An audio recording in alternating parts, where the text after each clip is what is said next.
Assalamualaikum warahmatullahi wabarakatuh. Alhamdulillahilladzi hadana li hadza wa ma kunna linahtadiya laula an hadana Allah. Wassalatu wassalamu ala sayyidina Muhammad ibn Abdillah wa ala alihi wa ashabihi wa azwajihi wa dhurriyyatihi wa man sara ala nahjihi ila qiyamis sa'ah. Rabbi shrah li sadri wa yassir li amri wahlul 'uqdatam min lisani yafqahu qawli, amma ba'd. Habatul mukarramin wal mukarramin, para alim, para ulama, para asatidz, para guru, senantiasa kita alhamdulillah kita dunia.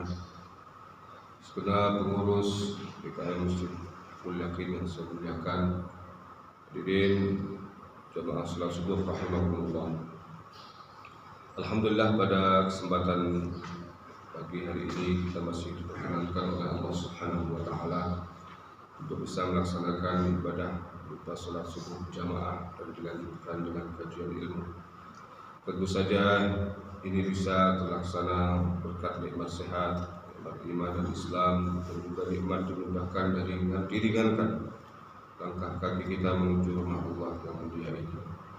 Mudah-mudahan apa yang kita laksanakan ini dicatat oleh Allah sebagai bagian dari amal soleh kita, amin, dan juga bagian dari syukur kita kepadanya.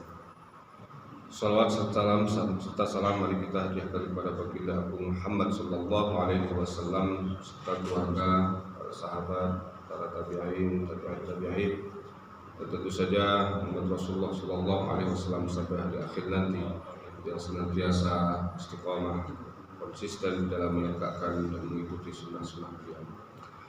Baik Bapak dan Ibu, hadirin dan hadirat jamaah salat subuh rahimakumullah, kita akan membahas tentang bab fil khaufi minallahi ta'ala, bab tentang takut kepada Allah Subhanahu wa ta'ala. Dalam jiwa manusia Allah ciptakan berbagai rasa, kadang gembira, sedih, ya, takut, gelisah, pede, percaya diri, ya, dan lain sebagainya. Semuanya tentu saja diciptakan dalam rangka untuk kemaslahatan kita dalam menjalani hidup. Rasa takut bisa memantik dan memicu hal-hal yang positif. Orang takut nggak makan akhirnya kerja, takut nggak kawin akhirnya nyari, takut istrinya cepat-cepat mati akhirnya kasih duit terus, ya, biar belanjanya banyak, obatnya dan juga vitaminnya banyak. Jadi rasa takut bisa memicu dan memantik hal-hal yang positif, tapi juga bisa negatif. Takut tidak berkuasa lagi, akhirnya berbagai cara dilakukan. Takut miskin, akhirnya korupsi. Takut nggak makan, akhirnya nyolong. Tapi rasa takut terkait dengan Allah Subhanahu wa ta'ala ini pasti positif. Ini bedanya. Kalau takut sama istri bisa positif, bisa negatif. Tapi kalau takut sama Allah pasti positif. Perbedaannya apa? Biasanya kalau takut sama manusia itu orang menghindar, menjauh, kadang lari, kadang terpirit-pirit lari saking kencengnya, atau kepada makhluk yang lain, takut pada binatang buas. Tapi ketika takut kepada Allah justru akan menyebabkan hamba itu mendekat. Ini perbedaan yang mendasar. Maka rasa takut kepada Allah ini harus senantiasa dipelihara. Jangan sampai kemudian kita menjadi orang yang sama sekali tidak memiliki kekhawatiran tentang sesuatu yang dikaitkan dengan Allah. Kita seringkali khawatir berkaitan dengan manusia, tapi justru yang harus benar-benar dikhawatirkan yaitu terkait dengan Allah seringkali kita lupakan. Nah, pada kesempatan ini kita akan coba membahas itu, ya, dari kitab Imam Al-Ghazali Mukasyfatul Qulub Qala Abu Laits rahimahullahu taala, kata Abu Laits berkata, inna lillahi malaikatan, sungguhnya Allah itu punya malaikat fis sama'is sabi'ati, di langit ketujuh, sujadan, semuanya itu sujud, mundu khalaqahumullah ta'ala ila yaumil qiyamah. Jadi dari pertama kali diciptakan sampai hari kiamat itu kerjaannya sujud, Pak. Maka kita kalah di situ sama malaikat. Karena dia kalau sujud terus, Pak, gak noleh-noleh. Cuman menangnya apa? Kita diberi nafsu, malaikat tidak. Maka kalau nafsu bisa kita kelola dan kita arahkan kepada hal-hal yang positif, kedudukan manusia bisa lebih tinggi dari malaikat. Dan itu yang terjadi kepada Rasulullah. Ketika Jibril saja menyerah sampai hari ke-7 dan tidak bisa naik lagi ke Sidratil Muntaha, Rasulullah bisa melewati itu. Nah, ini malaikat dari diciptakan sampai hari kiamat nanti kerjanya sujud. Apa? Tarta'idu qara'isuhum min makhafatillah ta'ala. Dalam sujud mereka itu sampai sendi-sendi mereka itu berdetak, Pak, atau bergetar. Sendi-sendi tubuhnya itu. Saking takutnya. Wa idza kanu yaumal qiyamati rafa'u ru'usahum, ketika hari kiamat datang nanti mereka baru mengangkat kepalanya, baru berani mengangkat. Sambil berkata, faqalu subhanaka ma 'abadnaka haqqa ibadati. Maha suci Engkau, kami tidak menyembahmu sebagaimana seharusnya ibadah itu. Coba, dari diciptakan sampai hari kiamat sujud terus, mereka merasa bahwa ibadah mereka itu tidak sampai kepada level yang seharusnya. Bagaimana dengan kita? Introspeksi, autokritik kepada kita. Ya. Semuanya, bukan hanya yang ada di sini. Ada seorang nabi. Ini kita gambarkan bagaimana Allah itu memberikan sesuatu kepada semuanya manusia, nikmat yang tidak terkira. Tapi terkadang nikmat-nikmat yang ada itu dibanding-bandingkan dengan pengabdian dan dedikasi kita kepadanya. Ini malaikat saja yang itu ngerasa bahwa ibadahnya nggak sempurna. Nah, ini seorang nabi diceritakan ya, di masa Bani Israil, tidak disebutkan nabi. Wahab bin Munabbih di riwayat mengatakan dari Wahab bin Munabbih, seorang ulama besar. Beliau katakan ada seorang nabi di masa Bani Israil.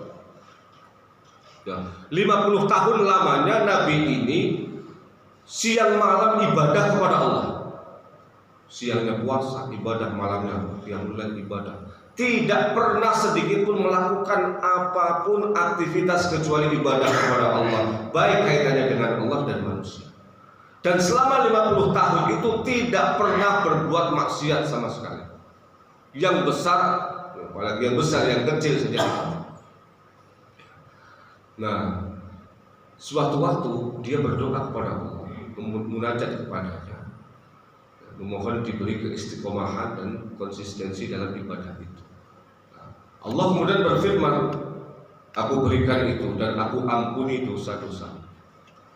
Nah, Nabi ini protes, Pak. Ya Allah, kan aku nggak pernah berbuat dosa. Mengapa dosa-dosaku diampuni? Ya. Kemudian Allah mengutus malaikat mengirim penyakit. Penyakitnya apa? Penyakitnya sederhana, simple sekali. Apa? Keringat, Pak. Keringat. Kok bisa keringat jadi penyakit? Iya, karena keringat yang menempel di tubuh itu nggak berhenti, ngalir terus kayak air. Kan sederhana sekali, Pak, ya. Sakitnya. Kita kan tiap hari keringatan ya. Kalau pas di tempat-tempat panas habis aktivitas, semua orang pasti keringatan. Baik aktivitas siang maupun aktivitas malam Jumat gitu kan. Sama ya, Pak. Itu keringatan. Orang biasa keringatan. Tapi yang tidak biasa ketika keringat itu mengalir terus seperti air, nggak mau berhenti. Coba, ada yang pernah penyakitan kayak gitu? Nggak ada. Ini Allah ciptakan ini, dan menjadi pembelajaran bagi kita. Penyakitnya nggak neko-neko. Kalau penyakit dalam kan berat ya. Lah penyakitnya itu ya, air keringatnya itu mengalir terus seperti air nggak mau berhenti. Semalaman Nabi ini nggak bisa tidur. Ngebak-ngebak gelisah sekali sampai badannya meriang. Pukul-pukul semua meriang, pagi-pagi lapor sama malaikat. Malaikat, pokoknya sampaikan kepada Allah, jangan kasih penyakit kayak begini, repot banget. Saya semalaman nggak bisa tidur di badan meriang. Kemudian Allah berfirman melalui malaikat, katakan malaikat kepada hambaku itu ibadahnya yang 50 tahun itu terhapus nilai dan pahalanya karena dia mengeluh gara-gara penyakit yang namanya keringat itu. Berat sekali karena dia Nabi. Karena dia Nabi. Kalau kita ya, tidak sampai sekeras itu Allah. Tapi yang ingin saya sampaikan bahwa nikmat Allah yang kita berikan, ya Allah berikan kepada kita, ini jangan sampai kemudian digunakan untuk hal-hal yang menyebabkan murka Allah. Maka makhafatullah, takut kepada Allah itu menjadi benteng. Menjadi benteng yang begitu kokoh sehingga apa? Kita tidak terjerumus ke dalam hal-hal yang dilarang oleh Allah Subhanahu wa taala. Ini tadi bicara yang kagak enak Pak ya. Ini bicara yang enak. Hadis Nabi. Ya. Wa qala Rasulullah sallallahu alaihi wasallam. Beliau bersabda, "Idza sya'arra jasadul 'abdi," ketika badan seseorang itu bergetar, ya, bergidik, ya, min khasyatillah, karena takut kepada Allah. Ya. Jadi ketika dia berdoa kemudian badannya bergetar, ya, air matanya mengalir, ya, karena takut kepada Allah. Ya. Apa? Tahannat anhu dzunubuhu, maka dosanya akan berguguran. Ya. Kama yatahan anis syajarati warqah, sebagaimana gugurnya daun-daun di pohon ketika diterpa angin besar. Rontok itu semua Pak dosa. Maka salah satu ya, yang bisa memadamkan api neraka itu kan air matanya orang yang takut kepada Allah. Jangankan dekat sama kita, ya. Ya. Ada itu air mata, dia akan padam. Ya. Banyak orang menangis, terkadang ketika dia berdoa menangis, tapi bukan karena urusan dosa. Bukan karena dia takut kepada Allah, tapi karena utangnya belum lunas gitu. Atau istrinya bawel terus gitu. Istrinya ngomel tiap hari. Dia doa, ya Allah mudah-mudahan istri saya tidak ngomel lagi. Ya. Kadang-kadang nuntutnya terlalu tinggi. Nangisnya urusan-urusan sepele. Ya urusan utang kalau dikaitkan dengan Allah kan tidak ada apa-apa. Banyak orang menangis tapi tangisan-tangisan bukan sesuatu yang substantif, bukan sesuatu yang esensial.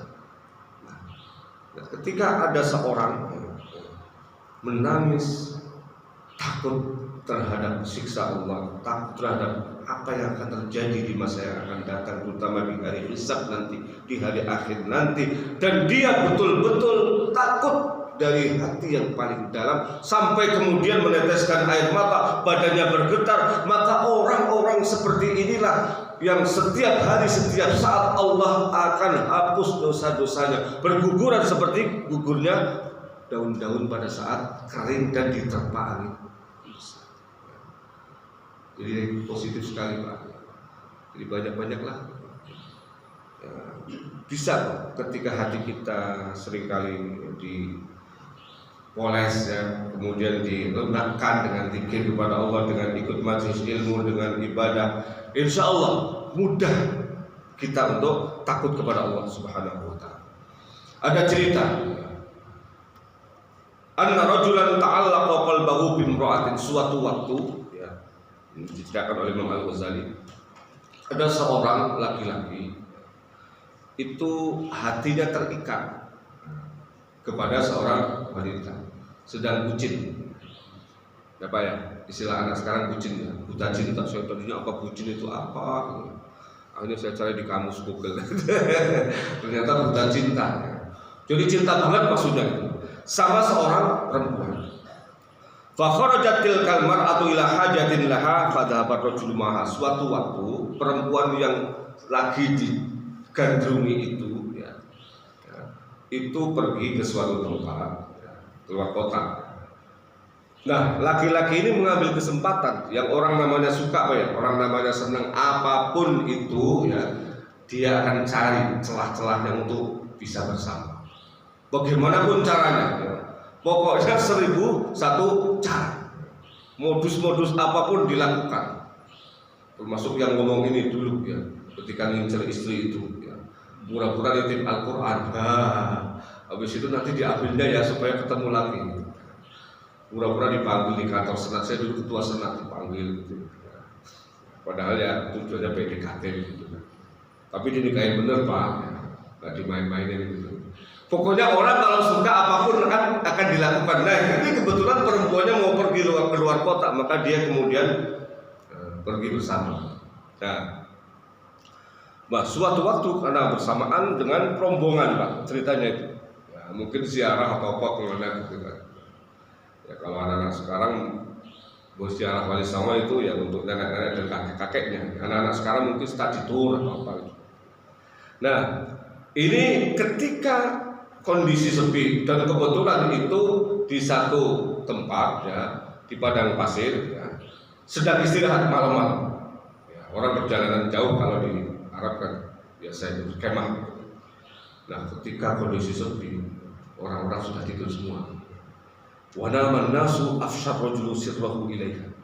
Ketika semua orang sudah tidur, laki-laki ini dikit Pak Indonesia mengucap-ucap menuju kemah perempuan tadi. Kemudian apa? Merayu dia. Ayolah,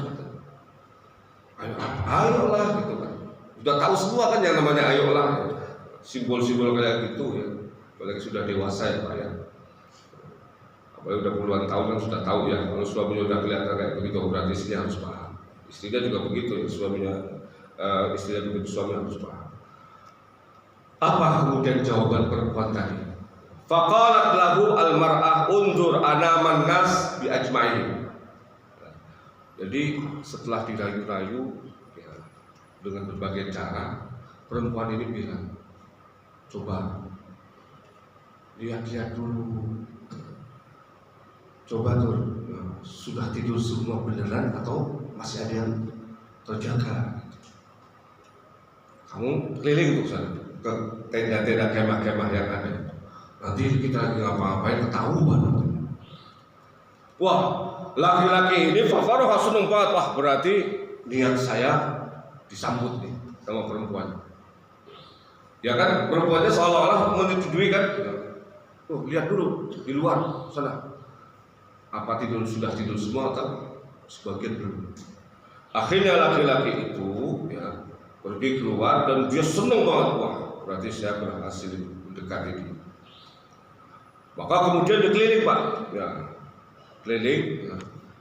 Begitu keliling, akhirnya balik lagi dan mengatakan semua sudah tidur, aman kita. Apa kemudian jawaban perempuan tadi? Wa qala laha na'am hum niyam. Iya, semua manusia, semua yang membersamai kita tidur. Kemudian dia mengatakan faqalat ma taqulu fillahi ta'ala anaimun fi hadhihi sa'ah. Ya. Perempuan tadi kemudian mengatakan, memang semua manusia yang bersama kita tidur. Saya tanya sama kamu, apakah di saat sekarang Allah tidur?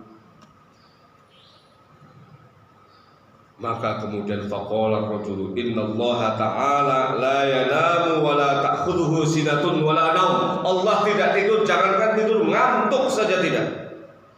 Faqalatil mar'atu, maka kemudian wanita tadi menjawab innal ladzi lam yanam wa la yanamu yarana wa in kana an-nasu la yarawna fadzalika aula an yukhafa an, kata perempuan tadi, zat yang tidak pernah tidur. Ketika semua orang tertidur, maka dialah yang melihat kita, sekalipun siapapun orang tidak melihat kita. Maka dialah yang harus lebih ditakuti dari siapa. Fatarakaha rajulun khaufan minal khaliq, maka kemudian laki-laki ini tidak lagi mendekati perempuan itu dan pulang ke kampung halamannya menjadi orang yang menjaga kehormatan. Dua-duanya sama. Yang perempuan juga terhindar dari zina karena takut kepada Allah, yang laki-lakinya juga terhindar dari zina karena takut kepada ini. Benteng Pak, luar biasa. Ya, kita juga yakin sama gitu kan. Mengapa sih kita ibadah di sini samping nyari pahala juga takut, ya Allah sudah dikasih nikmat, ya, tapi kemudian tidak menggunakan nikmat itu, sehingga khawatir nanti ada siksaan dari Allah Subhanahu wa Ta'ala. Ada lagi yang lebih dahsyat.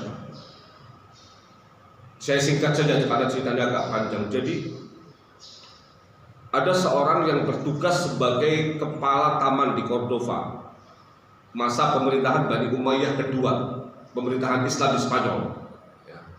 Nah, dia ini usianya sudah pensiun seharusnya, tapi masih dipercaya oleh pemerintah saat itu untuk menjaga taman kota. Nah, di saat dia tugas itu ada seorang pemuda, dan pemuda itu sudah ketakutan. Ya. Dia cerita bahwa dia mau dibunuh sama orang, maka dia minta diselamatkan dari orang yang mengancamnya itu. Nah, pemuda ini ahli bicara, pintar berdiplomasi. Maka kemudian kakek ini terpengaruh. Dan pada akhirnya ketika berjanji melindungi pemuda itu nggak mau, pokoknya kakek harus sumpah. Harus sumpah atas nama Allah bahwa kakek akan melindungi saya apapun yang terjadi nanti. Akhirnya kakek itu bersumpah, demi Allah, saya akan melindungi kamu apapun yang terjadi. Sumpah sudah diucapkan, demi Allah saya akan melindungimu apapun yang terjadi. Maka kemudian anak muda ini disembunyikan di bunker, di ruang bawah tanah di taman kota itu. Ruang itu hanya diketahui oleh dia dan segelintir orang, tidak banyak yang tahu. Betul-betul tersembunyi. Karena memang pemuda ini berhasil meyakinkan bahwa dia terancam jiwanya, mau dibunuh. Nah, kembalilah sang kakek ke tempat semula. Datang rombongan. Rombongan itu datang dan menanyakan. Kakek melihat seorang pemuda dengan ciri-ciri ini enggak? Kakek itu kemudian nanya, emangnya kalian mencari pemuda dengan ciri-ciri itu, dan ciri-cirinya sama persis seperti yang dia jaga itu, yang dia lindungi itu. Maka dia tanya kakek itu, kenapa kalian mencari dia? Tidak disangka jawaban dari salah satu orang itu. Kakek, ketahuilah bahwa pemuda dengan ciri-ciri yang saya sampaikan tadi baru saja membunuh seorang tambahan. Dia pembunuh. Maka kami cari untuk dituntut ke pengadilan. Kaget kan kakek. Coba, saya sudah bersumpah demi Allah untuk melindungi pembunuh. Terus siapa yang dibunuh? Akhirnya beberapa orang memotong sosok mayat, berlumuran darah, sudah mati. Begitu didekatkan kepada kakek, kakek ini seperti langit mau runtuh, bumi bergoyang, ada pijakan, dia mau pingsan ya. Tapi dia menguatkan diri. Karena apa? Ternyata mayat yang berlumuran darah itu adalah putra kesayangannya. Disinilah kemudian terjadi pergolakan, pertempuran antara kasih sayang seorang ayah dan iman, komitmen, sumpah sudah diikrarkan atas nama Allah. Ya Bang, kalau kita dalam posisi kakek ini bagaimana? Langsung kita tunjukin, loh orangnya di bawah saya sembunyikan, yuk kita habisin aja, kita sok pada kita soto ya. Kita jadi bergendera sekalian. Kakek itu ya, kemudian teringat, ya Allah, ini putraku. Ya.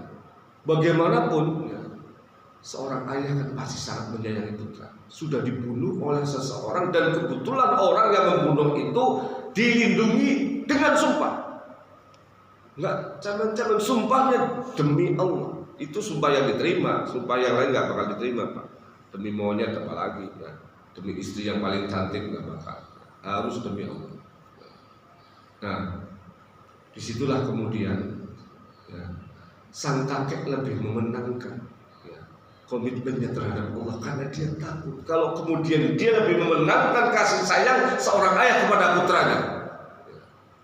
Bisa jadi di dunia dia gembira dan bahagia karena putranya hak-haknya itu tersampaikan. Dia dizalimi dan kemudian yang dizalimi dibalas di dunia.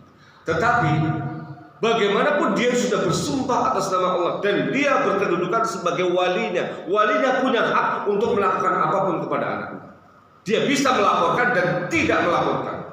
Dalam hukum qisas itu boleh, Pak. Tidak melakukan qisas kalau keluarganya atau walinya menyetujui, memaafkan pembunuh. Betul. Dia memilih cara itu dibandingkan menuntut pembunuh.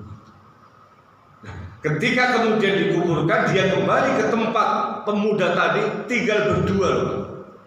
Di kamar, di bawah tanah, tidak ada satupun orang kecuali dua pihak.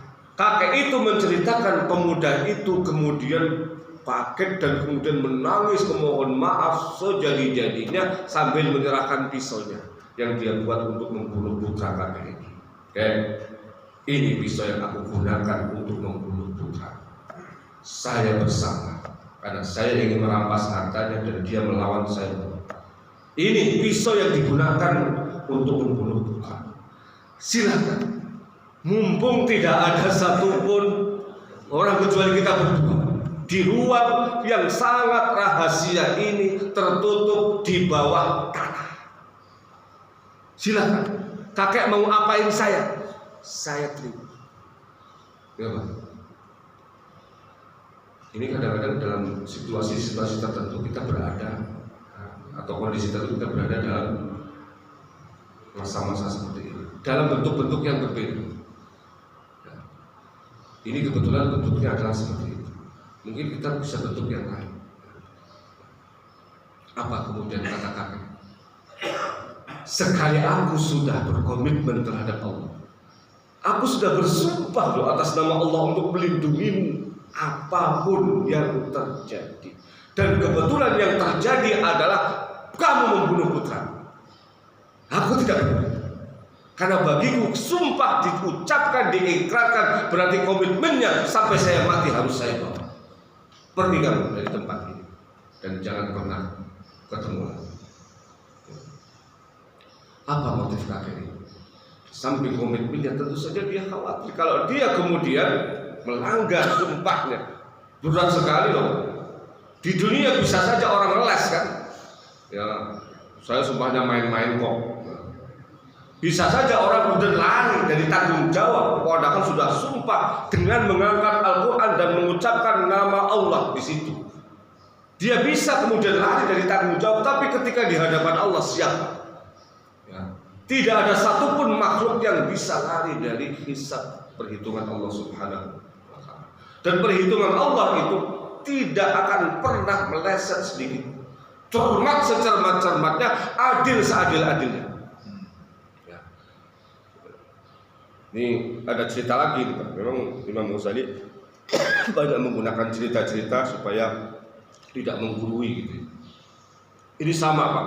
Kenapa di sini diceritakan wanita juga? Karena memang saya pernah menyampaikan kalau tidak salah Kiai Barsisah di masa Bani Israil itu dia kuat semuanya, duit kuat, jabatan dia nggak mau, fasilitas duniawi dia bisa menghindar, ya. Tapi kalahnya sama wanita, kalahnya sama cewek. Dan itu sejarah, Pak.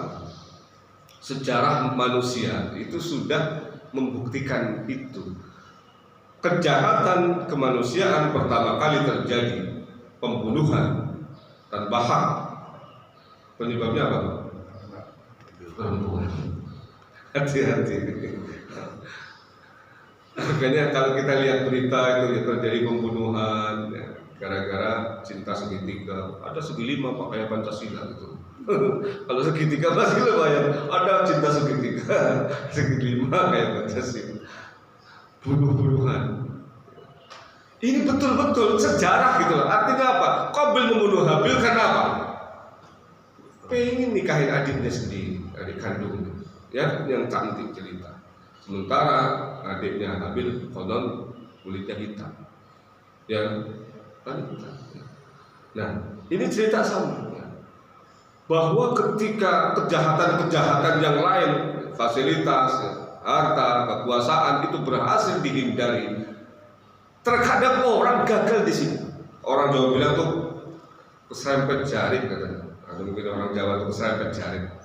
Keserempet jaring, jaring itu kain-kainnya perempuan. Jadi kalau keserempet angkot ya bisa menghindar, tapi keserempet jaringnya perempuan susah menghindar. Karena daya tariknya luar biasa. Yang tua sama saja. Jangan bilang saya sudah tua. Alah, tua kan hitungan umur ya. Hitungan nominal, tapi yang namanya libido sama saja. Hanya bedanya mungkin ya caranya saja. Ya. Jangan mudahkan syukur yang sudah tua punya pengalaman sehingga dia pintar, lihai. Lebih lihai daripada yang muda kadang-kadang. Ya. Baik, kita lanjut. Nah, ini kebetulan ya.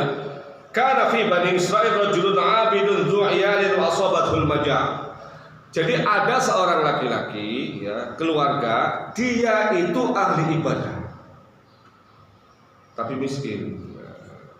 Ini Pak catatannya ya. Jadi tidak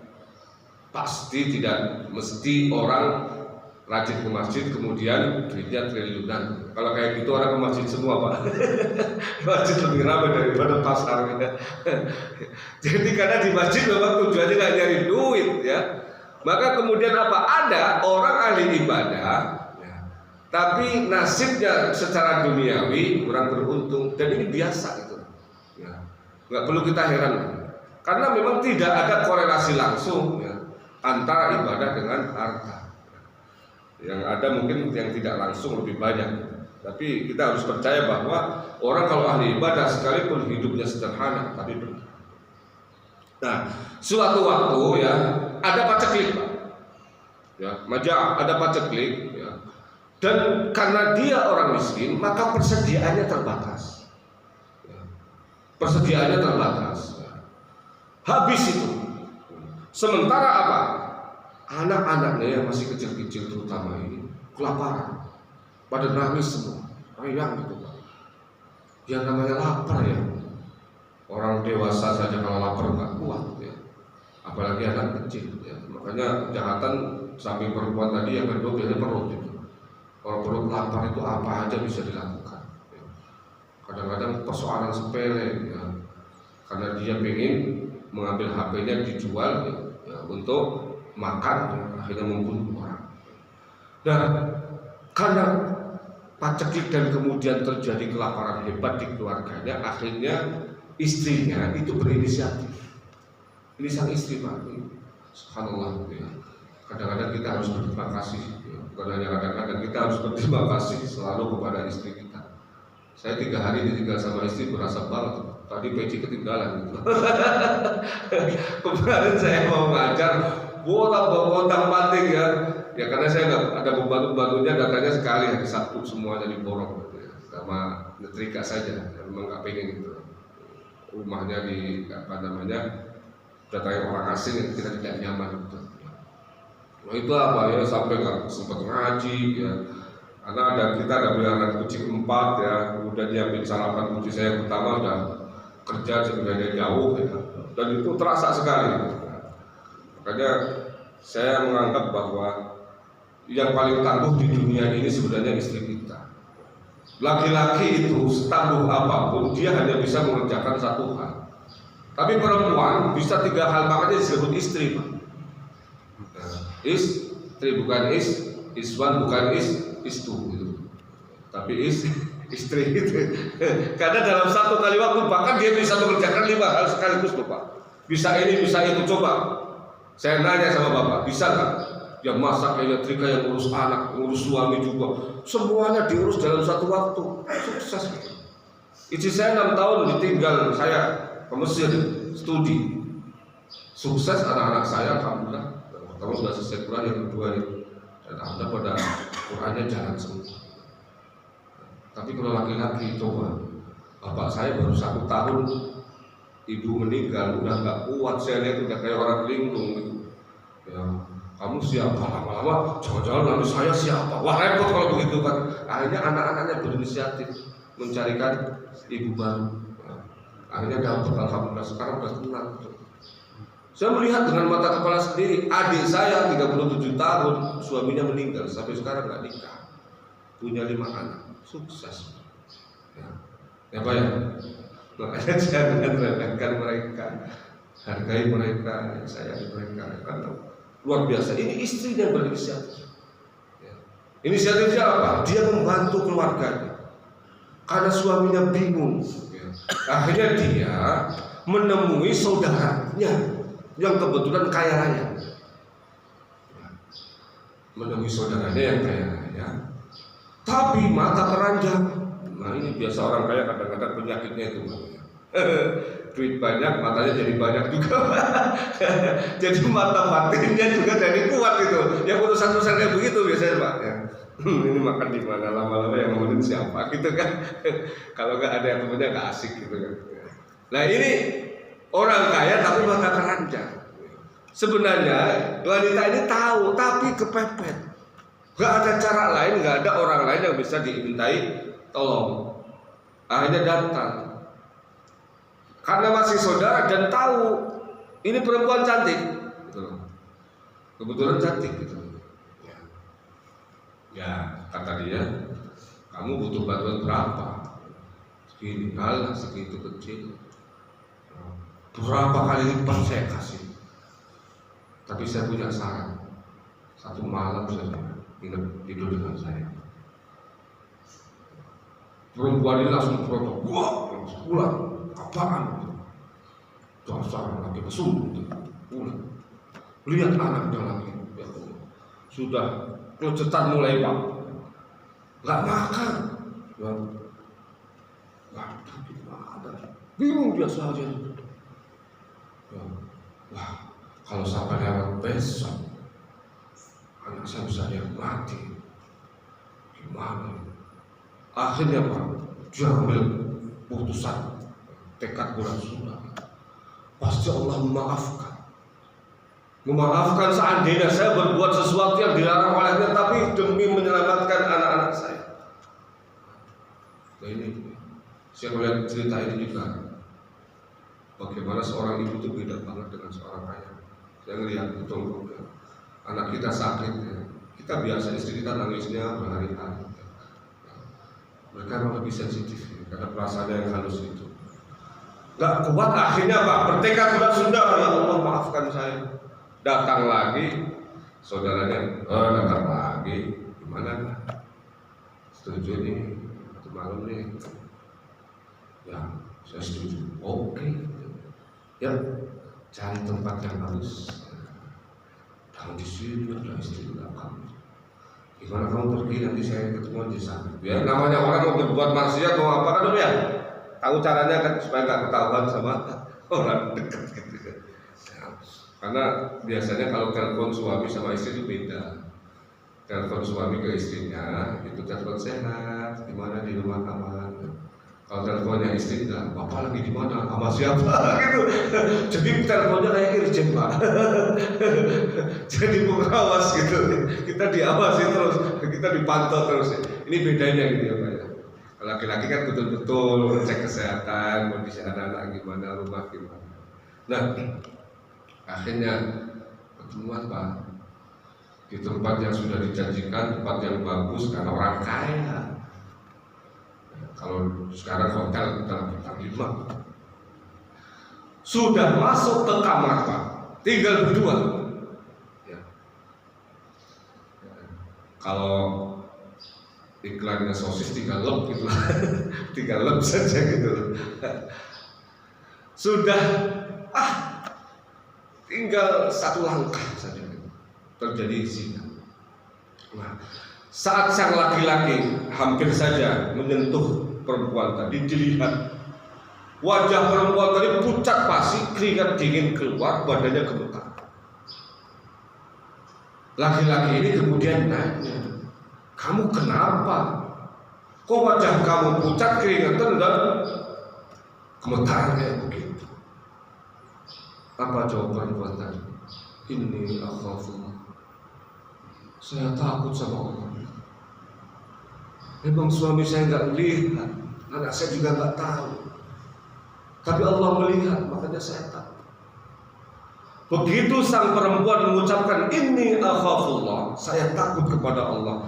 Laki-laki itu sontak tersadar dan kemudian mengatakan, "Kalau kamu takut kepada Allah dalam kondisi kemiskinan kamu yang seperti ini, maka aku lebih berhak takut kepada Allah karena aku diberi nikmat lebih dibandingkan kamu. Yuk kita pulang, nggak jadi makan. Pulang, ambil semua yang kamu butuhkan, berapapun yang kamu butuhkan, tanpa biaya, gratis semua." Setelah itulah kemudian Allah berfirman kepada Nabi Musa alaihissalam, "Hai Musa, sampaikan kepada laki-laki yang hebat itu, yang berhasil menghindarkan dirinya dari perbuatan mungkar, berzina, padahal dia punya segala-galanya untuk melakukan itu, aku ampuni semua dosa-dosa." Satu perbuatan nahi mungkar dalam situasi yang memang sangat-sangat kondusif. Makanya saya seringkali juga melihat orang-orang yang diberi pekerjaan atau tempat kerja di mana potensi maksiatnya besar, tapi dia teguh.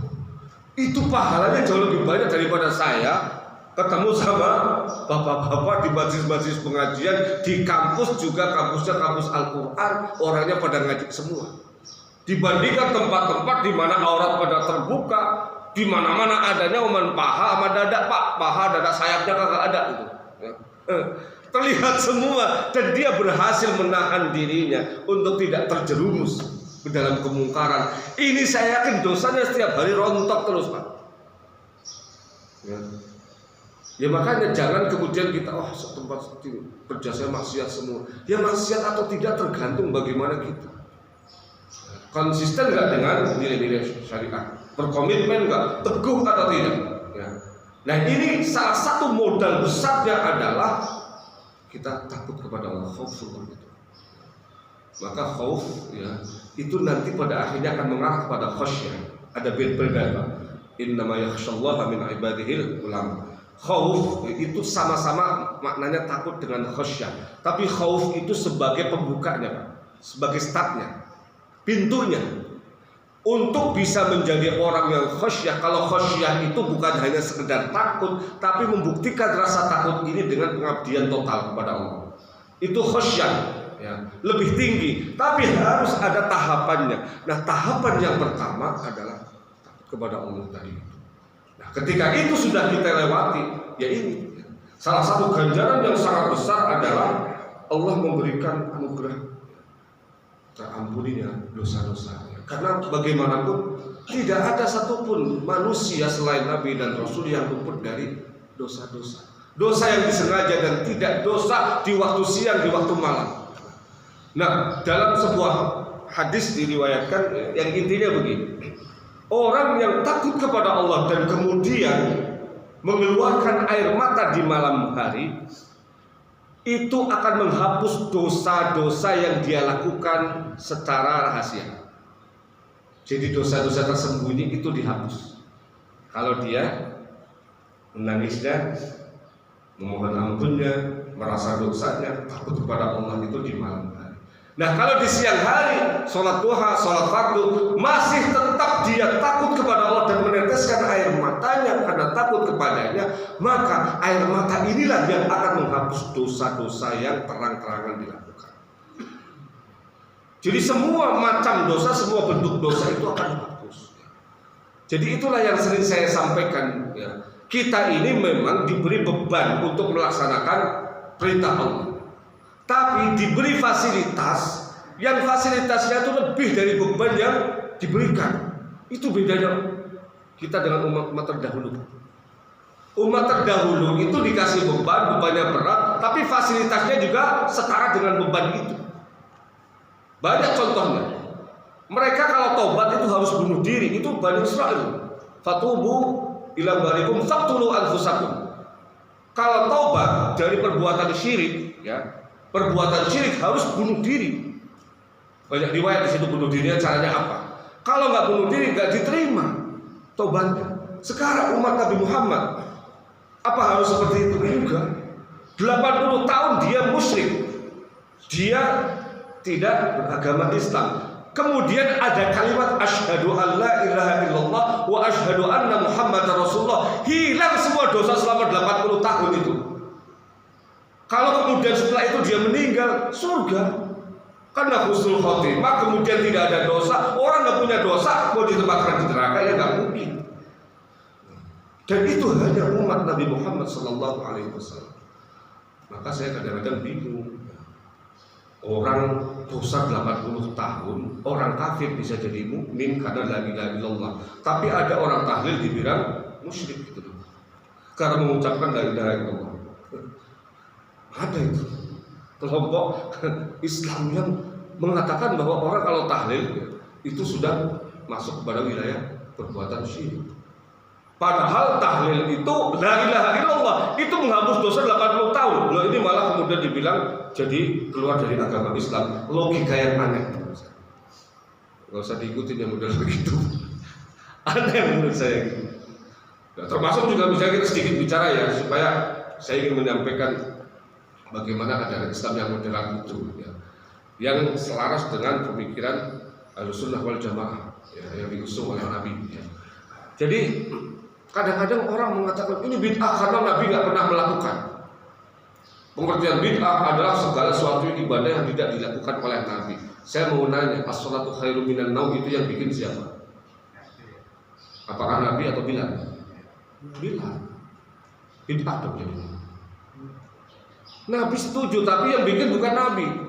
Ada seorang sahabat ketika i'tidal baca alhamdulillah hamdan katsiran mubarakan fi, tidak rabbana lakal hamdu bil samawati wa bil ardi wa bil masyi'ta min syai'in ba'd. Bacaan yang muktabar ya, bacaan yang masyhur kan begitu. Dia baca alhamdulillahi hamdan katsiran mubarakan fi.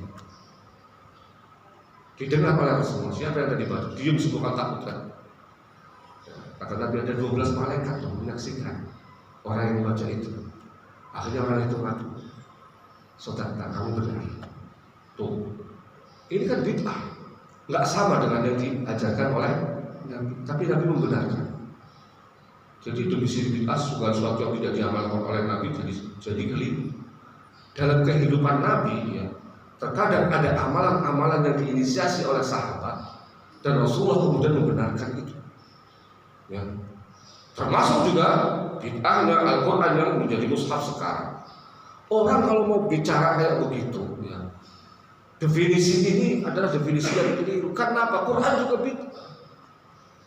Maka Imam Syafi'i membagi menjadi dua, bid'ah hasanah, bid'ah sayyi'ah.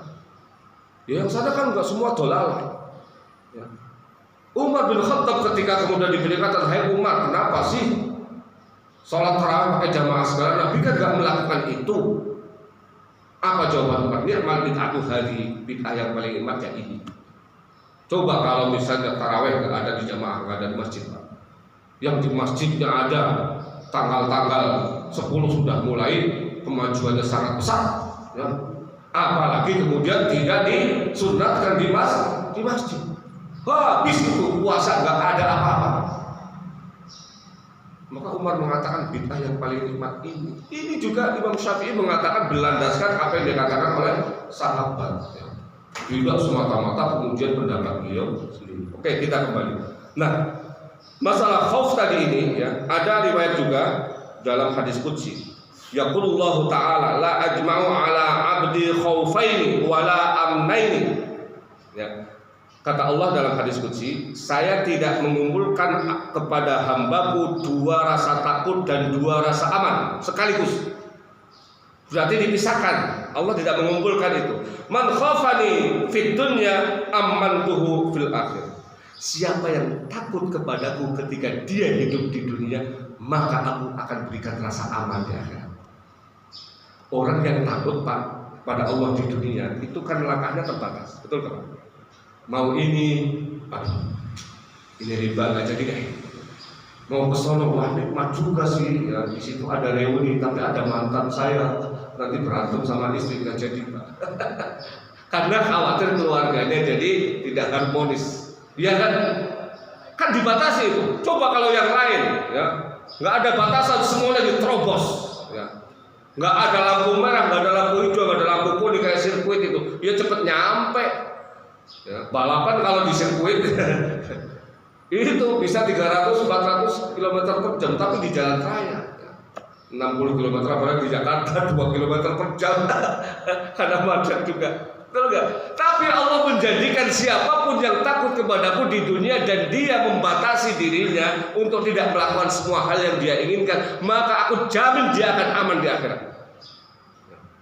Ya, kita mau aman yang mana, Pak? Mau sejahtera yang mana? Memang sejahtera di dunia, tapi kan ada batasan-batasan yang Allah tetapkan. Tidak semuanya dinikmati.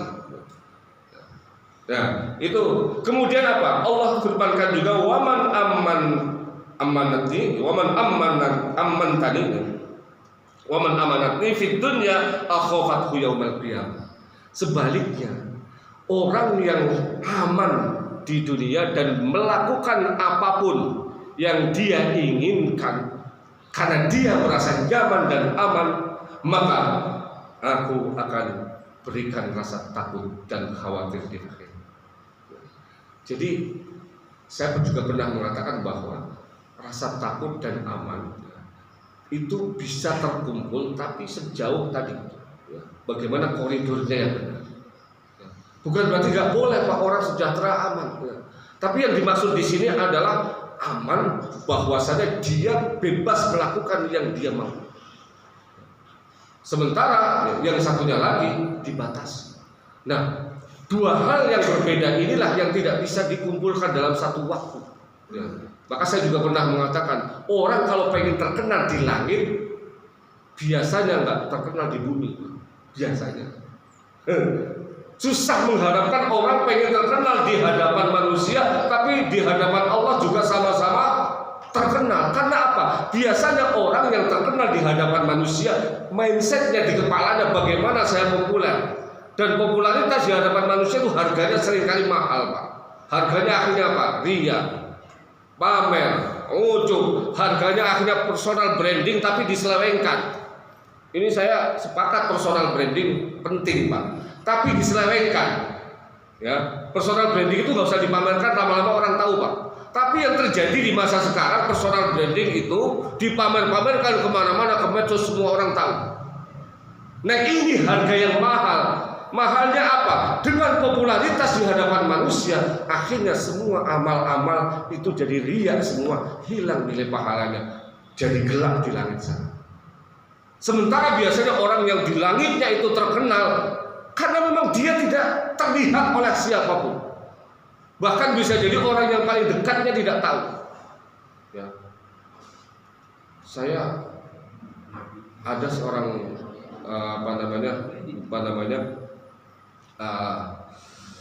sahabat dari Imam Abu Hanifah, ya. Imam Ahmad, saya lupa itu. Jadi 3 bulan lamanya itu membersamai Imam Malik bin Anas. Jadi membersamai 3 bulan lamanya, ada yang mengatakan 4 bulan lamanya itu membersamai Imam Malik bin Anas. Nah, selama 4 bulan menemani Imam Malik bin Anas itu dia cerita, saya tidak pernah melihat Imam Anas bin Malik bin Anas itu baca Al-Quran, apalagi menghatamkannya, dan tidak pernah melihat beliau sholat tahajud.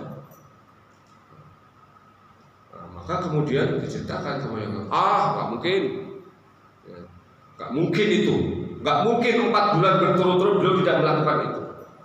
Ternyata apa? Diselidiki, lagi. Akhirnya dia penasaran, saya lupa nama yang cerita itu. Akhirnya diselidiki. Ternyata ya, cara beliau melakukan ibadah itu ketika misalnya sahabatnya ini ada di dekatnya, dia seolah-olah nggak ngapa-ngapain, padahal lagi baca Quran dalam hati, tapi tidak terlihat.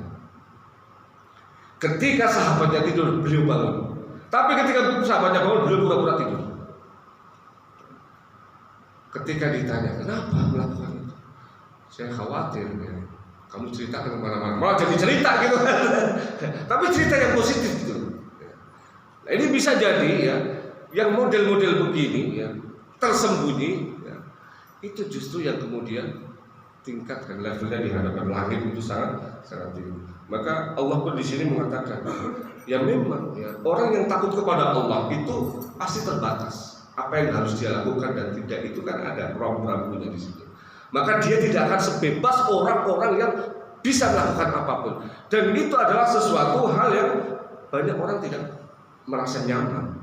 Ya, maka disebut tadi itu khawfan, ya, khawatir. Karena apa? Ada rambu-rambu di situ. Sementara yang satunya lagi nyaman senyaman-nyamannya sehingga bebas melakukan apapun, justru di situ nanti akan menjadi bumerang ketika Allah menyampaikan juga dalam firman-Nya, "Fala takhshawun nas wakhshawni." Janganlah kalian takut kepada Allah, janganlah kalian takut kepada manusia, tapi takutlah kepada. Di ayat yang lain, "Fala takhafuhum wa khafuni." Jangan takut kepada mereka, tapi takutlah kepada aku. Boleh kita mengkhawatirkan kesehatan istri, itu bukan rasa takut. Boleh kita mengkhawatirkan pendidikan anak, dan karena kita berjuang untuk mendapatkan bekal untuk pendidikan mereka. Itu bukan yang dimaksud khauf yang negatif tadi.